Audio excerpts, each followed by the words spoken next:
El nombre de mi papá era Ferdinando Giuseppe Di Giacobbe y Fernando bajó del barco justo en el puerto de La Guaira. Todo era tierra roja, una polvoreda que se metía en los ojos. Las montañas mostraban sus enormes cortes.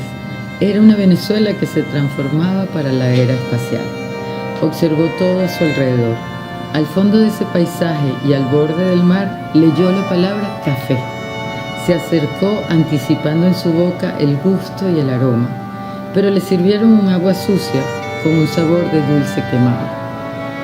¿Cómo pueden parecerse tanto dos familias tan distanciadas en el mapa a la hora de comer?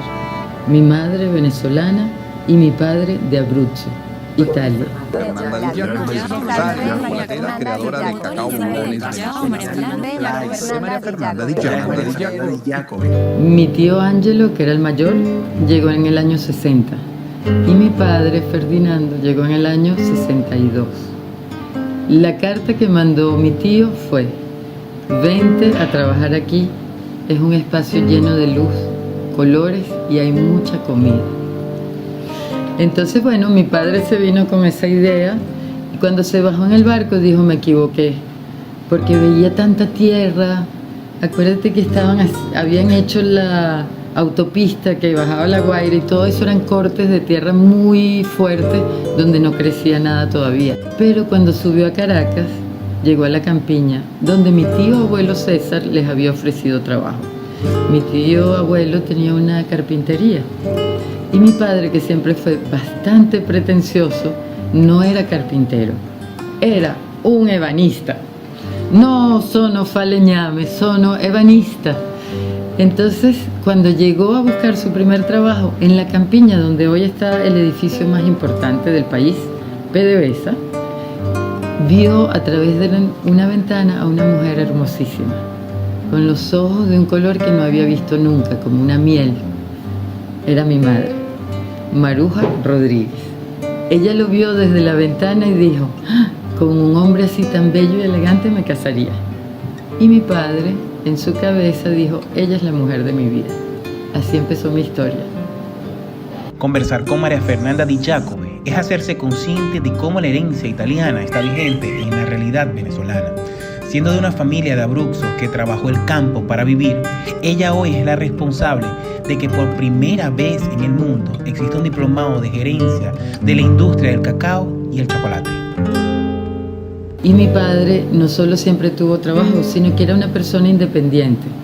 Había llegado de Italia porque lastimosamente sus primeros trabajos con mi abuelo Vincenzo eran hacer urnas para la tragedia que había vivido Europa. En Caracas mi papá encontró una oportunidad que no había en ese momento en Italia. Encontró un país rico, preparándose para el futuro, un país lleno de construcciones y que se notan en toda Caracas todo ese legado que nos dejan arquitectos, ebanistas, carpinteros, albañiles, italianos. Mi papá se enamoró de mi madre, se enamoró de Caracas, se enamoró de la abundancia, montó su propia empresa. Hacían para los años 60 cocinas modulares. Entonces estaban todas esas fórmicas. Yo me acuerdo mi infancia en el edificio Roma, donde está un samán enorme que hoy pertenece a la Biblioteca Nacional. En ese lugar todos eran italianos. Había el que hacía zapatos.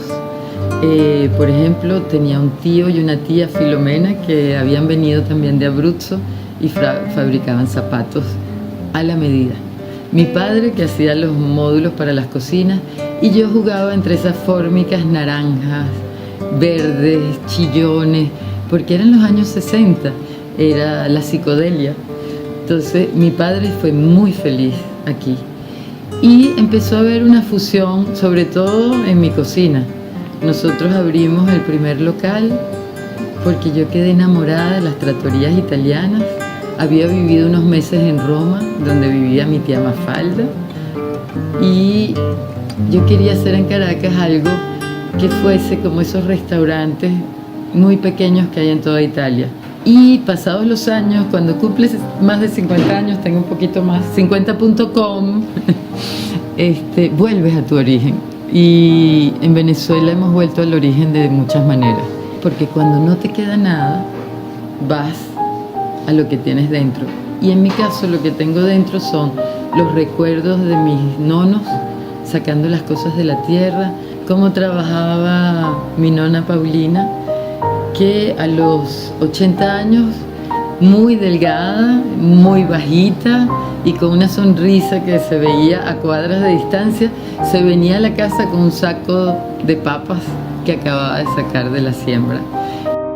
Cacao de Origen es un espacio de encuentro para llevar la calidad del cacao venezolano a estándares de calidad y hacer un chocolate cada vez más rico.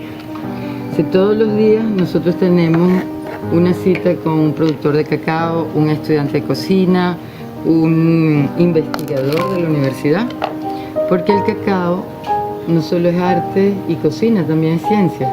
Lo que vamos a hacer aquí hoy es hacer una prueba de corte de todos estos cacaos.